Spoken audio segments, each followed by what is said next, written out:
விருதுநகர் மாவட்டத்தில் நாம் பார்க்கவிருக்கும் முதல் தொகுதி ராஜபாளையம்.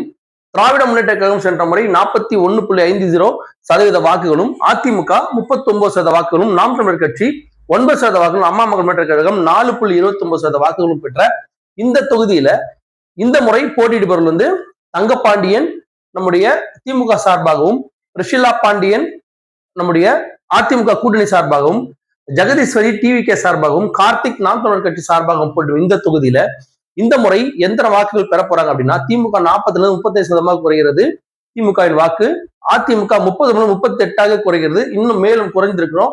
ஆனா நம்முடைய அமமுகவுடைய ஒரு கூட்டணியால குறையக்கூடிய வாக்குகள் இருந்து ஒரு 4% கிட்டத்தட்ட அதிகரித்து 38% வாக்குகள் இந்த இடத்துல அதிமுக பெறுகிறார்கள்.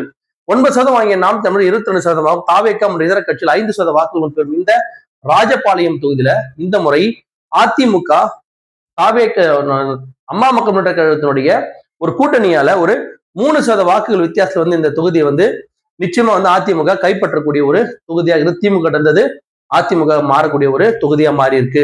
அடுத்து நம்ம பார்க்கக்கூடிய தொகுதி ஸ்ரீவில்லிபுத்தூர். இதுல சென்ற முறை அதிமுக தான் வெற்றி பிடித்திருக்கு. கிட்டத்தட்ட பாத்தீங்கன்னா 32% வாக்குகளும், இந்தியன் நேஷனல் காங்கிரஸ் 31%, திமுக கூட 31% வாக்குகளும், அம்மா மக்கள் முன்னேற்ற கழகம் இந்த இடத்துல மட்டும் 12.80% வாக்குகளும், நாம் தமிழர் கட்சி 11% வாக்குகளும் பெற்ற இந்த ஸ்ரீவில்லிபுத்தூர் தொகுதியில இந்த முறை நடக்கும் தேர்தல்ல யார் யார் போட்டி போட போறாங்க அப்படின்னா, சிபிஐ கொடுத்திருக்காங்க, மகாலிங்கம் அப்படின்ற ஒரு கம்யூனிஸ்ட் பார்ட்டிக்கு இந்த தொகுதியை கொடுத்திருக்காங்க திமுக கூட்டணி, சந்திரபிரபா அதிமுக கூட்டணி அதிமுக சார்பாகவும், கார்த்திக் தாவேகா சார்பாகவும், கார்த்திகலா கரிகால பாண்டியன் நாம் தமிழர் கட்சி சார்பாகவும் போட்டிடும் இந்த ஸ்ரீவில்லிபுத்தூர் தொகுதியில இந்த முறை என்னென்ன வாக்கு பெற போறாங்கன்னா, 31% வாங்கிய திமுக 25% குறைகிறது. இங்க அவளை காப்பாத்தாது எந்த கூட்டணி கட்சியும், எந்த ஒரு கட்சியினுடைய ஒரு கூட்டணியால இங்க அதிகமான வாக்குகள் திமுக கூட்டணி பெறதுக்கு வாய்ப்பு இல்லாம இருக்கு. ஆனா அப்படியே இங்க பாத்தீங்கன்னா அதிமுக நம்முடைய அம்மா மக்கள் முன்னேற்ற கழகத்தினுடைய ஒரு கூட்டணியால 30-42% அவருடைய வாக்கு வங்கி உயர்கிறது. நாம் தமிழர் 11-24% வாக்குகளும், தாவேகா மற்றும் இதர கட்சிகள் 9% வாக்குகளும் பெறும் இந்த ஸ்ரீவில்லிபுத்தூர் தொகுதியில கண்டிப்பா அதிமுக ஒரு 17% வாக்கு வித்தியாசம் நிச்சயம் வெற்றி பெறக்கூடிய ஒரு தொகுதியாக மாறி இருக்கிறது. இதுக்கு அடுத்து நம்ம பார்க்கக்கூடியது சாத்தூர் தொகுதியில சென்ற முறை மதிமுக நம்முடைய திமுக கூட்டணியின் வைகோ தலைவராக கொண்ட மதிமுக கிட்டத்தட்ட ஒரு 39% வாக்குகளும், அதிமுக 33% வாக்குகளும், இங்கே அம்மா மக்கள் முன்னேற்ற கழகம் 17% வாக்குகளும், நாம் தமிழர் கட்சி ஒரு 6.58% வாக்குகளும் பெற்றிருக்கிறாங்க. இங்க பாருங்க, சென்ற முறை அதிமுக 32, அம்மா மக்கள் 17, கிட்டத்தட்ட 2 பேரும் சேர்ந்து 50% வாக்குகள் ஆகியிருக்கும். ஆனா மதிமுக 38% வாக்குகள் தான் வாங்கியிருப்பாங்க. இந்த 2 கட்சியும் ஒன்னா சேராதனால சென்ற முறை இங்க திமுக கூட ரொம்ப சிறப்பா ஒரு வெற்றி பெற்று ஒரு வெற்றியை தேடி கொடுத்திருந்தாங்க. ஆனா இந்த முறை அது மொத்தமா மாறி இருக்கக்கூடிய ஒரு சூழல்ல என்ன ஆகுது பார்ப்போம். சாத்தூர்ல இந்த முறை கதிர்காரே ராஜ் அப்படின்ற திமுக காரரும், நயினார் நாகேந்திரன் நம்முடைய பாரதிய ஜனதா கட்சியின் தலைவர், தமிழ்நாட்டு தலைவர், அஜித் தாவேகா சார்பாகவும், ஆனந்த ராஜா நாம் தமிழர் கட்சி சார்பாகவும் போட்டிடும் இந்த தொகுதியில திரு நயினார் நாகேந்திரன் அவர்களுக்கு இந்த தொகுதி வெற்றியை தேடி கொடுக்குமா அப்படின்றத ரொம்ப ஈஸியா ஐடென்டிஃபை பண்ணிடலாம். 33 கிட்டத்தட்ட 43% மாறி இதுக்கு முழுக்க காரணம் அம்மா மக்கள் முன்னேற்ற கழகம் தான். அதிமுக மற்றும் பாரதிய ஜனதா கட்சியினுடைய ஒரு கூட்டணியில ஒரு தொய்வு இருந்தா கூட அம்மா மக்கள் முன்னேற்ற கழகத்தோட ஒரு கூட்டணி அந்த இடத்துல ஒரு பெரிய ஒரு பிளஸ் ஆகி அந்த கட்சி நிச்சயமா வெற்றி பெற ஒரு சூழல் உருவாவே அது கிட்டத்தட்ட 43% வாக்குல அதிமுக உயர்கிறது. திமுக 39-34 குறைகிறது. நாம் தமிழர் 7-12%, தாவேகா மற்றும் இதர கட்சியில் 5% வாக்குகளும் பெறும் இந்த சாத்தூர் தொகுதியில அதிமுக நயினார் நாகேந்திரன் கூட்டணி சேர்ந்த நயினார் நாகேந்திரன் கிட்டத்தட்ட ஒரு 9% வாக்கு வித்தியாசம் மிக ஈஸியா ஒரு வெற்றி பெறக்கூடிய ஒரு தொகுதியாக, மிக எளிதாக வெற்றி பெறக்கூடிய தொகுதியாக இந்த தொகுதி அமைந்திருக்கிறது. அடுத்து நம்ம பார்க்கறது சிவகாசி. சென்ற முறை காங்கிரஸ் சார்பில் போட்டிட்ட அசோகன் 43%, ஏறக்குறைய 43%, அதிமுகவை சேர்ந்த 33%, நாம் தமிழர் கட்சி 11.28%, அம்மா மக்கள் முன்னேற்ற கழகம் 5% வாக்குகளும் பெற்ற இந்த சிவகாசி தொகுதியில இந்த முறை போட்டிடுறது யாருன்னு பாத்தீங்கன்னா, கணேசன் அசோகன் அப்படின்ற காங்கிரஸ் கட்சி சார்பாகவும், KT ராஜேந்திர பாலாஜி ரொம்ப பேர் சேர்ந்த ஒரு முக்கியமான ஒரு அதிமுக முக்கிய வேட்பாளர், கீர்த்தனா தாவேகா, தயானா நாம் தமிழர் கட்சி சார்பாக போட்டிடும் இந்த தொகுதியில இந்த முறை யார் என்னென்ன வாக்கு வாங்க போறாங்கன்னா, 43% சென்ற முறை வாங்கிய திமுக வெற்றி பெற்ற திமுக இந்த முறை 35% வாக்குகளாக குறைகிறது. 33% வாங்கிய அதிமுக சற்றேறக்குறைய கொஞ்சம் குறைஞ்சா கூட நம்ம அம்மா மக்கள் முன்னேற்ற கழகத்தினுடைய ஒரு அனுசரணையால கிட்டத்தட்ட 35% உயர்கிறது. நாம் தமிழர் 11-23, தாவேகா மற்றும் இதர கட்சியில் 7% வாக்குகள் பெறும் இந்த சிவகாசி தொகுதியில அதிமுக திமுக ஒரு டஃப் ஃபைட் காத்துட்டு இருக்கு. யார் வெற்றி பெற போறாங்களா, இந்த சொற்பமா வெற்றி பெற போறாங்களா அப்படின்றது தேர்தல் முடிவு தான் சொல்லுவோம். இந்த 2 பேருமே இங்க நல்ல கிட்டத்தட்ட ஒரு 30% ஓட்டுல இருந்து இவங்க 2 பேரும் வாங்கிட்டதுனால இந்த அதிமுக திமுக யார் வெற்றி பெற போறாங்க ஒரு மிகப்பெரிய கேள்விக்குறியா இருக்கக்கூடிய ஒரு தொகுதியா இருக்குது இந்த சிவகாசி.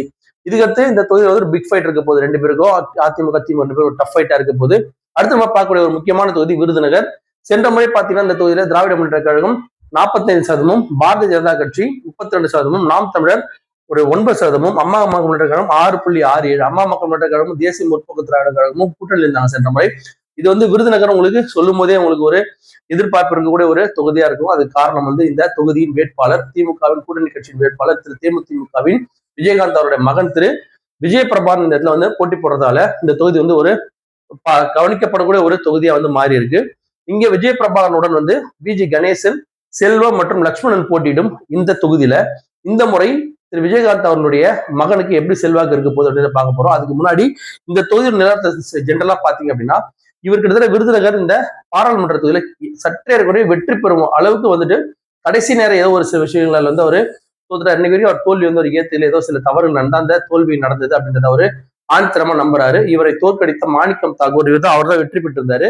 அவரும் காங்கிரஸ் கட்சியோட கூட்டணி சேர்ந்து இப்ப செயல்படும் இந்த நேரத்தை வந்து அந்த காங்கிரஸ் கட்சி எல்லாமே சேர்ந்து இந்த இடத்துல அவருக்கு வந்து எந்த மாதிரியான ஒரு வாய்ப்பை தேடி தர போறாங்க அப்படின்றத நம்ம பார்க்க போறோம். அது வகையில பாத்தீங்கன்னா சென்ற முறை திமுக 45% வாக்குகள் வாங்கியது. ஆனால் இந்த முறை விஜய் பிரபாகரன் மற்றும் தேமுதிமுக அப்படின்னுடைய அந்த விஜயகாந்த் அவர்களுடைய மகன் அப்படின்ற ஒரு செல்வாக்குலையும் ஏற்கனவே வந்து சென்ற முறை வந்து போட்டிட்டு ஒரு பாராளுமன்ற அமைச்சர் தருவான் அதிமுகவால் ஏமாற்றப்பட்ட தேமுதிமுகவுடைய அந்த உறுப்பினர்கள் அந்த மாதிரியான ஒரு ரொம்ப பேட் நேம் வந்து இதுல வந்து அதிமுக வந்து கிரியேட் ஆயிடுச்சு. அது காரணம் வந்து அதிமுக மறுபடியும் வந்து இவங்க சொன்ன வாக்குறுதியை செய்யாதனால அந்த மாதிரி ஒரு விஷயங்கள்லாம் சேர்ந்து இந்த முறை விஜய் பிரபாகரன் அவர்களை வந்து திமுக கூட்டணி சார்பாக போட்டியிடும் தேமுதிமுகவின் ஒரு முக்கிய வேட்பாளரான விஜய் பிரபாகரன் சற்றேறக்குறை 53% வாக்குகள் வந்து நிச்சயம் பெறுவார். அதிமுக 37% வாக்குகளை குறையும். ரொம்ப அதிகமான ஒரு குறைச்சது காரணம் சொல்லி ஏற்கனவே அவங்க விஜய் பிரபாகரன் வந்து தேமுதிக தர வேண்டிய ஒரு மரியாதையை முதல்ல பாராளுமன்றத்தை தொகுதியில் கொடுத்தாங்கன்னா அதுக்கப்புறம் சொன்னதை செய்யல அப்படின்ற ஒரு அதிருப்தி வந்து மக்கள் மத்தியில இருக்கு. ஏன்னா விஜயகாந்த் மகன் அப்படிதான் அத்தனை பேர் வந்து ஓட்டு போட்டாங்க சென்ற முறையும். மேலும் பாத்தீங்கன்னா நாம் தமிழர் 9% 24%, பாவேக்கா மற்றும் இதர கட்சிகள் 4% வாக்குகளும் பெறும் இந்த தொகுதியில விஜய் பிரபாகரன் சேர்ந்த திமுக கூட்டணி கிட்டத்தட்ட ஒரு 29% வாக்கு வித்தியாசம் நிச்சயமாக வெற்றி பெற்று விஜய் பிரபாகரன் வந்து நிச்சயமாக இந்த முறை வந்து நம்முடைய சட்டசபையில போய் அமர்வார் அப்படின்றதுல எந்த மாற்று கருத்தும் கிடையாது. அதுக்கு நம்ம பார்க்கறது வந்து அருப்புக்கோட்டையில வந்து KKSSR ராமச்சந்திரன் ரொம்ப ஃபேமஸான ஒரு அதிமுக இருந்து திமுக மாறி திமுக ஒரு நிரந்தரமான ஒரு ஒரு முக்கியமான மெம்பர் ஆயிட்டாரு. ஒரு நாள் அதிமுக ஒரு முக்கியமான மெம்பரா இருந்தக்கூடிய திரு KKSR ராமச்சந்திரன் சென்ற முறை திராவிட முன்னேற்ற கழக சார்பாக போட்டு 53% வாக்குகள் பெற்றிருந்தாரு.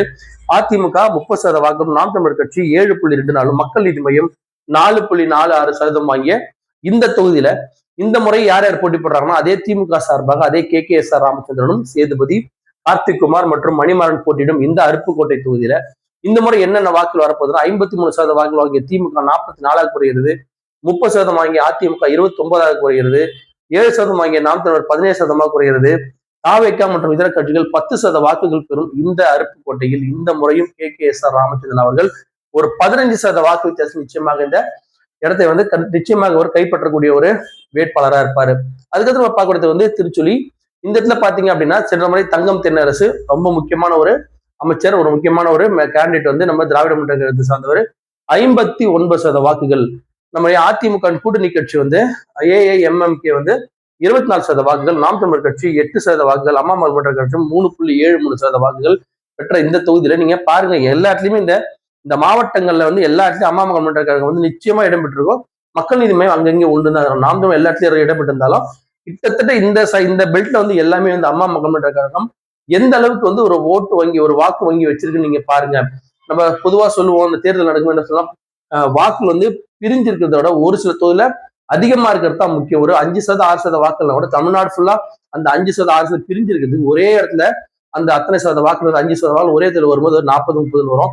அந்த மாதிரி வந்து MLA சீட்டா அது கன்வெர்ட் ஆகும். அந்த வகையில வந்து பாத்தீங்கன்னா அம்மா மக்கள் முன்னேற்ற கழகத்தினுடைய அந்த வாக்குகள் வந்து அந்த தென் மாவட்டங்கள்ல அதிகமா இருக்கிறதுக்கான ஒரு உதாரணம் தான் இப்ப நம்ம பார்த்தது. இந்த வகையில பார்த்தோம்னா இந்த முறை போட்டியிடும் இந்த தொகுதியில் யார் யார் போட்டி போடுறாங்கன்னா அதே தங்கம் தென்னரசு திமுக சார்பாகவும், ராஜவர்மன் அதிமுக சார்பாகவும், சமயன் அப்படின்ற தாவேக்கா மற்றும் கார்த்திக் ராஜா அப்படின்ற நாம் தமிழர் கட்சி சார்பாக போட்டியிடும் இந்த தொகுதியில இந்த முறை தேர்தல் நடக்கும் பட்சத்துல 59% வாங்கிய திமுக 48 குறைகிறது, 24% வாங்கிய அதிமுக அதே 24% இருக்கிறது காரணம் அம்மா மகள் முன்னேற்ற கழகத்தோட ஒரு கூட்டணி ஒரு பலத்தால. 8% வாங்கிய நாம் தமிழர் 23% வாக்குகளும், தாவேகா மற்றும் இதர கட்சிகள் 5% வாக்குகளும் பெறும் இந்த தொகுதியில நிச்சயமாக திமுக ஒரு 24% வாக்கு வித்தியாசத்தில் ஒரு பெரிய வெற்றி பெறக்கூடிய ஒரு தொகுதியாக இருக்கும்.